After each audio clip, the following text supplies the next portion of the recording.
Welcome back to my new mini vlog. তো কেমন আছো তোমরা সবাই? আমার শরীরটা এখন একটু ভালো, পুরোপুরি সুস্থ নয়, গলা শুনে বুঝতে পারছো, বাট হ্যাঁ আগের থেকে অনেকটা ভালো আছি।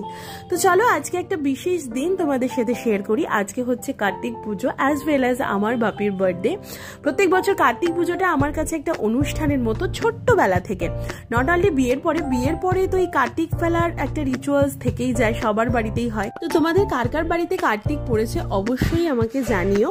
তো কার্তিক তো বিয়ের পরে আমার শ্বশুর বাড়িতেও ফেলা হয়, তো সেটারই একটা ছোট্টখাটো পুজো। অ্যাকচুয়ালি পার্থ এখানে নেই, আর আমার শ্বশুর শাশুড়ি যেহেতু যথেষ্টই এজেড, তো ওনাদের পক্ষে সমস্তটা কিছু একসাথে ম্যানেজ করা মানে ভীষণই ডিফিকাল্ট। তো ছোট্ট করে ঘরোয়াভাবে পুজো দেওয়া হয়, দেন ওখানেই সমস্ত কিছু করে আমি বাড়িতে আসি। ছোটবেলায় না, কার্তিক পুজোটা একটা ভীষণ উৎসবের মতো ছিল আমাদের কাছে, বিকজ আমার বাড়িতে আম্মা ভীষণ বড় করে কার্তিক পুজো করতো। যেহেতু বললাম আমার বাপির আজকে জন্মদিন, আমার বাপির নামও কার্তিক, তো মানে বাপি হওয়ার আগে ঠাকুমা স্বপ্নে দেখে যে এরকম কিছু একটা স্বপ্ন আছে, যেটা একটা স্টোরি আছে, সেটা আর গেলাম না।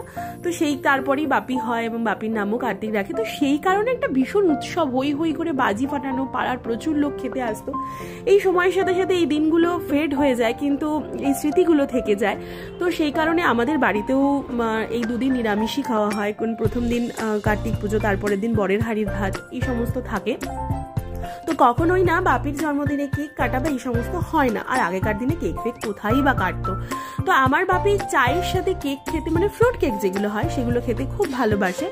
যেহেতু আম্মা কখনো কোনো রকম বড় করে কেক কাটার রিচুয়ালস রাখিনি বলে আমরাও, আর যেহেতু এটা পুজোর দিন তাই আমরাও বাপির জন্মদিনে কখনো ওরকম কেক আনি না। তো এই একটা ছোট্ট সেলিব্রেশন ভাবলাম বাপিকে একটু স্পেশাল করে দিই, যেহেতু তার জন্মদিন বলে কথা।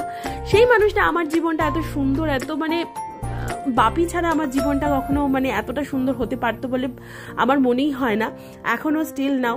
আর ইনি তো পৃথিবীতে যে যাই খাবে না কেন, এনাকে সেটা খেতেই হবে। তো চলো, এই ছিল একটা ছোট্টখাট্ট সুন্দর কার্তিক পুজোর একটা ব্লগ, অ্যাজ ওয়েল অ্যাজ আমার বাপির বার্থডেও।